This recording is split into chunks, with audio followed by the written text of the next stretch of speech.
Good day, everyone. Welcome to our 21st Century Literature from the Philippines and the World subject. And for today's discussion, we will be having our Module 7, which is the creative literary adaptations with multimedia. And at the end of this lesson, we should be able to first define multimedia and its formats. Second is to identify components used in literary adaptations. Third is to discuss its characteristics and benefits. Fourth is to explain the process of creating one. Fifth is to analyze examples of adaptations. Sixth is to evaluate challenges and limitations. And lastly, appreciate the role of multimedia in enriching literature today. Now, you might be wondering bakit kaya natin ito pinag-aaralan? Because literature is not static. Pag sinabi nating static, nakatayo lang dyan, walang pagbabago. Okay? Literature is dynamic. Ibig sabihin, there are changes. It is alive and it evolves. So, noong panahon ni Rizal at Bonifacio, literature was printed, passed hand to hand, whispered in gatherings. Pero ngayon, literature can exist in films, vlogs, podcasts, and even memes. So, this lesson is about seeing literature in its new forms and understanding how multimedia gives it fresh life. So let's start with a simple thought. Is literature still alive in the 21st century? Might say, no, yung iba siguro sasabihin nila na hindi na uso yung pagbabasa, puro cellphone na lang. But actually, literature is thriving. Ibig sabihin, nagbabago. Maraming pagbabago nangyayari. Very progressive. Nagkakaroon pa ng progress. Just in different forms. So through multimedia, stories and poems are being adapted into films, plays, podcasts, animations, or even viral social media posts. Halimbawa, kilala nyo ba ang 13? So it started as a Filipino graphic novel. Then it was adapted into a Netflix animated series. That's literature crossing into multimedia. So, kung familiar kayo doon, kung hindi naman is you can search it in the Google right now. It spells as TRESE. 13. So, to continue, adaptation means transformation. A text is transformed into another medium but keeps its heart, its themes, its essence. So, pwede itong faithful or creatively modified. Halimbawa, yung Romeo and Juliet. No, alam ko, familiar kayo dito. The original is 1500s Shakespeare, but it was adapted into West Side Story, a Broadway musical set noong 1950s New York. Then later, ginawa ulit na modern film with gangs, different form, pero same core theme which is forbidden love and tragedy. So when we say literature today, we don't just mean books. We mean stories across platforms. So let's move forward with the letter A, multimedia and its concepts or its first part. What is multimedia? Simply put, multimedia is the combination of text, images, audio, video, and animation to communicate information effectively. Now, why it is very important in literature? Why is this important in literature? Kasi nga, ang mga learners ngayon, which is kayo, ay digital natives. Anong ibig sabihin nun? Sanay kayo sa visual, sanay kayo sa sound, sanay kayo sa interaction. Kapag ang nakikita nyo lang ay plain text, mabilis kayong mawala ng atensyon. Okay? Sorry for that. So, if we only rely on printed words, baka hindi ka agad makapture yung interest ninyo. So, now, when we use multimedia, the story becomes alive, interactive, and memorable. So, that's why I changed my PowerPoint presentation into this one sa text lang. So, we can see, so you can see, you can witness ano yung comparison kapag ang pinapakita ko sa inyo ay PowerPoint presentation wherein very interactive. Meron pa akong mga photos, may mga pictures, may mga graphics compared to this one na plain text lamang or Word document. Nilagyan ko na nga ng color or highlighted diyan yung mga important points, eh. Pero supposedly talagang black and white lang para makita ko yung or ma-observe ninyo within you what is the difference, 'no, between the two. Kung ano yung pinagkaiba na interactive or very flashy yung mga nakikita ninyo sa PowerPoint presentation at kung ano naman yung pinagkaiba ngayong plain text lang ang nakikita ninyo. Okay. Again, kasi kapag ang gamit natin ay multimedia, the story becomes alive, interactive, and memorable. So now, think of digital storytelling. Dati, ang lola natin nagkukwento ng alamat sa tabi ng ilaw, no? Ngayon, meron tayong video essays, meron tayong vlogs, meron tayong animated TikTok retelling of myths, no? Same idea. Storytelling pa rin, pero adapted na into a digital world kasi nga kailangan sumabay sa pagbabago ng mundo. Okay? So multimedia is not just a tool, it's a new language of literature. Now, for the letter B, uses of multimedia and formats. Let's now break down the uses of multimedia and literature.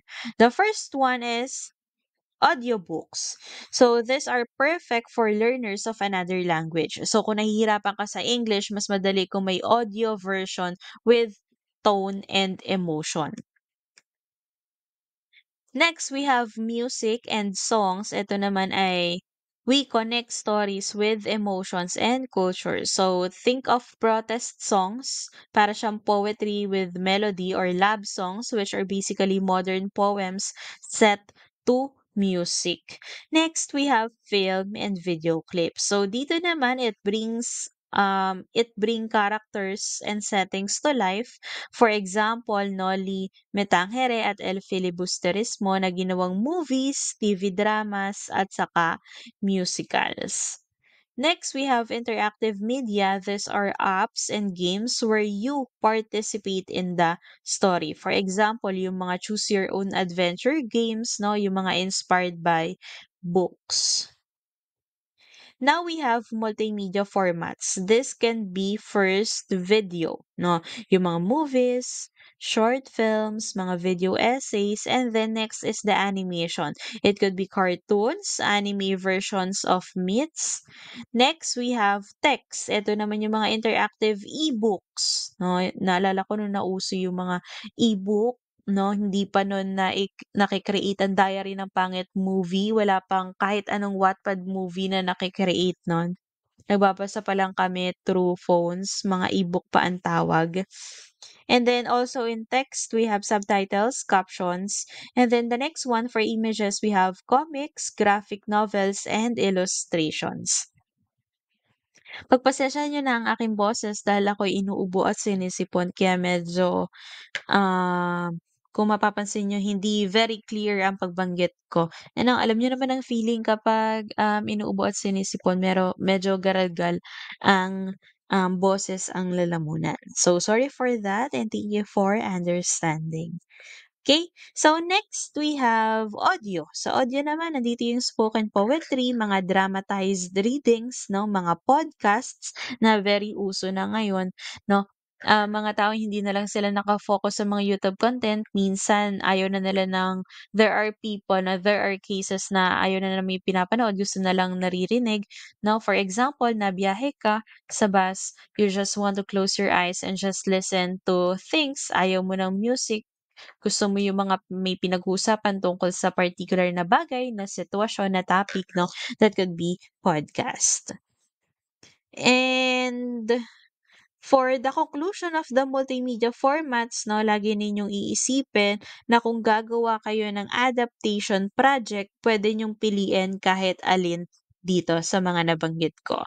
So, literature no longer has to be only on paper. It can breathe on music, visuals, or sound. Now, let's move forward with the characteristics of multimedia. Paano ba natin masasabi na ito ay isang multimedia? Ano nga ba mga katangian? Okay? So, multimedia is powerful because of its special characteristics. The first one is engages multiple senses. So, kung binasa mo lang, Mata lang ang gamit, pero kung pinanood mo, may mata, may tenga, at minsan may emosyon pa. The second one is flexible presentation. So, pwedeng live performance, pwedeng online video, or pwede rin namang recorded podcast. Next is accessible anywhere, anytime. So, kahit sa cellphone, no, on demand, available siya sa kahit anong gadget. Next is makes abstract ideas concrete. Kasi minsan, mahirap intindihin ang metaphor. Again, ano yung metaphor kapag nakabasa ka ng literary piece na hindi directly ipinapaliwanag ng author. Gusto niya mag-isip ka muna bago mo maintindihan or maunawaan yung gusto niyang ibig sabihin, yun ay metaphor. No? Pero kapag kasi ginawa animation, it makes sense, no? It creates a simpler or smoother understanding or interpretation, analysis to the viewers. Next one is it encourages creativity and collaboration. So students can co-create adaptations, blending talents, some write, some act, some edit, and some design. So dito sa multimedia, it is not just about entertainment, it's about making learning deeper and more inclusive. Okay? And then the next one, we have benefits of multimedia. What are the benefits? The first one is it enhanced learning. So when text, visuals, and sound combined, pag pinagsama-sama yung mga yan, mas mabilis ma-absorb ang lesson. Next is creativity. When we say benefits, these are advantages, yung mga positibong makukuha mo sa multimedia. Creativity, students don't just read, no? They reimagine. Matatalino na mga estudyante ngayon. A classic poem can become spoken word with hip-hop beats. Okay, very creative. Next is connection to culture. So, literature bridges tradition and digital trends. Halimbawa, yung mga old epics nare-retold na sa mga YouTube animations. Next, we have better comprehension and retention. So, ibig sabihin lang, mas madaling matandaan ang napanood kaysa sa nababasa lang. Okay? Next, we have collaboration. Literature becomes a group project. You don't just learn, you create together. So, multimedia doesn't replace literature, it enriches it. No, pinapayaman, pinapayabong, hindi pinapalitan ng multimedia ang literature. Tinutulungan lang itong mas maging maganda, mas maging creative, mas maging beneficial sa mga viewers and sa mga audience. Next one, we have theoretical foundations. Adaptations are not random. They have theories behind them. Hindi lang siya basta na-create yung mga adaptations. Meron yung mga research na nangyari. May mga theories. The first one is adaptation theory. Every adaptation is an interpretation. So, for example, dito, ay yung Romeo at Juliet noong 1996 which uses original Shakespeare lines pero naka-modern setting with guns. Next is intertextuality. Stories connect across texts. For example, fan fiction, mga parodies, no? Sa mga FB Reels, marami ng parody ngayon. Retellings of mga myths. Next, we have reception theory. Meaning comes from the audience. Dito naman, kahit faithful yung adaptation, iba-iba pa rin yung dating sa viewers. And then next, we have transmedia storytelling. A single story spread across platforms. For example, yung Harry Potter, no? Meron siya sa books, meron siyang films, meron siyang games, merong plays, merong theme parks, no? Iba't iba.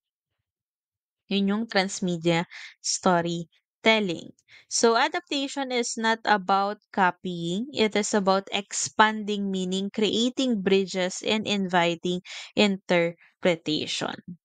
Okay, next one, process of creative adaptation. How do we actually create one? Let's break it down. The first one in the process of creative adaptation is selection. Ano ang ginagawa sa selection?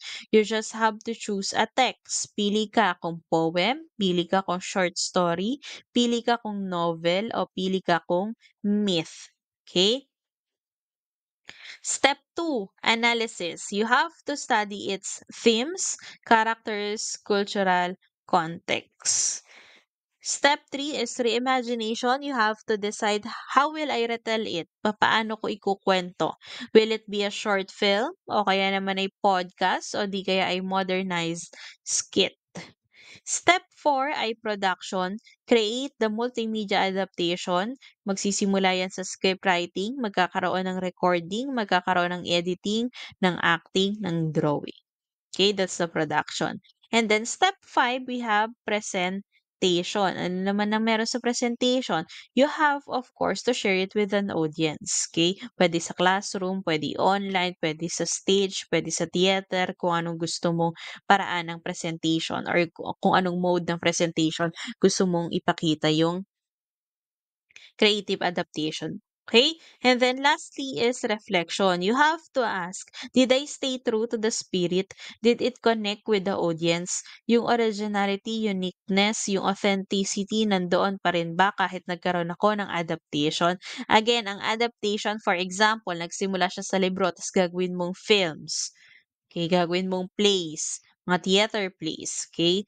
So this shows that adaptation is a full cycle from choosing to reflecting. Mahabang proseso ang adaptation. That's why I am showing it to you, the process of creative adaptation. Now, naglagay din ako dito ng examples ng adaptations. So, sa Philippines, meron tayong No Limitang Hiren, El Filibusterismo. Ito ay inadapt sa mga films, nagkaroon ng drama, nagkaroon ng musicals like Cancer, no? Etong huli ay napahagingan sa kwento nila Barbie Forteza, yung ginampanan nila, no? And then, um, good example din yun. I forgot the title. Maria Clara or something, 'no? Yun sa kanila kung saan, sumikat yung ka-partner niya. And then we also have Ibong Adarna. It became comics, nagkaroon ng animations, nagkaroon ng TV shows, and then mga Wattpad novels, 'no? Ito yung mga kapanahunan namin, nag-i-e-book pa kami nito, wala pa mga film, hindi pa siya book. Tatandang-tanda ko ito, ako, junior high school. Katatapos ko lang ng elementary nung time na yon. So, yung mga She's Dating the Gangster, Diary ng Pangit, no, naging hit movies na yan dito sa Philippines. And then, we also have spoken poetry, which modern versions of classic themes. And worldwide, meron tayong Romeo and Juliet, adapted into West Side Story and many films. The Odyssey, reimagined in modern novels and movies. We also have Maya Angelou's Still I Rise, performed in spoken word and digital videos. Next. Of course, Harry Potter through transmedia, merong books, merong movies, games, theme parks. So this show that adaptation makes literature global and timeless. Kahit sobrang tagal na ng literary piece, no? Because of the adaptation, nabubuhay at nakakilala ng mga new generation.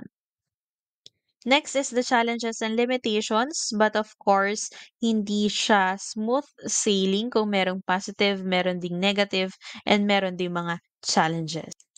First one is cultural differences, of course. Some works lose meaning when adapted internationally, no? Example, Filipino jokes may not make sense to foreign audiences. So, nilalagyan nila ng incorporation ng nationality. So, syempre, kung original dito sa Pinoy, eh, hindi naman sila sanay sa mga ganong jokes, no? Or iba naman yung meaning ng joke na yon, iibahin na yon ng mga American directors, for example. Next, ay before that pala, uso ngayon or just recently, itong Korean drama series na It Is Okay Not to Be Okay, 'no? Doon ay makikita natin kung ano yung mga incorporation ng Filipino gestures, mga Filipino practices. For example, si Joshua Garcia ay sinasapinan ng bimpo yung kapatid niya, 'no, si Matmat, si Patpat sa likod ta's nilalagyan ng polvo. Wherein in the original naman ay wala namang gano'ng mga pangyayari. So, kapag nagkakaroon ng adaptation, nilalapatan ng mga, practices. For example, yung mga Pinoy sanay kasi sa gano'n 'no, or gano'n yung, way natin like pagmamano, pagbabanggit ng po at opo 'no, yung sa mga food na kinakain nila 'no, nababago depende sa country na nag-a-adapt doon sa movie, okey? But of course kailangan yung authenticity, ibig sabihin yung kwento, yung storya kung bakit siya naging sikat, kung bakit siya nagustuhan ng mga tao ay dapat nandun pa rin at hindi nawawala. Next, faithfulness versus creativity. Too faithful equals boring. Ibig sabihin kapag inadapt mo na kapareho, no? Kapag naman too creative, offensive to fans, feeling kasi ng mga fans, no? Naramdaman ko itong nung time ng Diary ng Pangit. Kasi halos sa ulo ko talaga yung part by part ng kwento. And then nung naging movie, ang daming nawalang parts. So, feeling ng mga fans ay kabash-bash yung naging film adaptation kasi nga yung authenticity nawala na, 'no? Kapag sobrang kopyang-kopya, boring daw. Kapag naman sobrang nabago, offensive naman sa mga fans. So, kailangan ay balanse lang. Balance is needed. Next, commercialization. Some adaptations focus more on money than art, resulting in low quality movies. So, minsan kasi business na lang din yung focus 'no, hindi na to, restore the faith, to revive the culture 'no, para maisalba yung mga luma, para maipakita sa mga new generations. Minsan hindi na lang din yun yung focus, gusto lang talaga nilang mag-business, so nako-commercialized masyado. Wherein ang resulta nagiging low quality yung mga movies. Next is technical skills. Multimedia requires tools, editing software, animation programs, and not everyone has access to it. So adaptation is rewarding, but it requires careful thought and skill. And for our conclusion, or let's wrap up our lesson 7 in 21st century literature. We talk about creative literary adaptations with multimedia. And this proves that literature is alive and evolving. From epic poems to TikTok retellings, from novels to Netflix, from folk stories to YouTube animations, literature transforms but never dies. Okay? Adaptations bridge tradition and technology, making stories relevant for new generations. So, tinuturuan tayo nito na hindi lang basta magbasa, but to create, to connect, to collaborate. So, class, you have to remember this. Literature is like water. It changes shape depending on the container. It could be book, the container could be book, could be film, could be song, could be game, but its essence remains. And we as 21st century learners are part of shaping where literature flows next. That would be all for today. Thank you everyone and goodbye.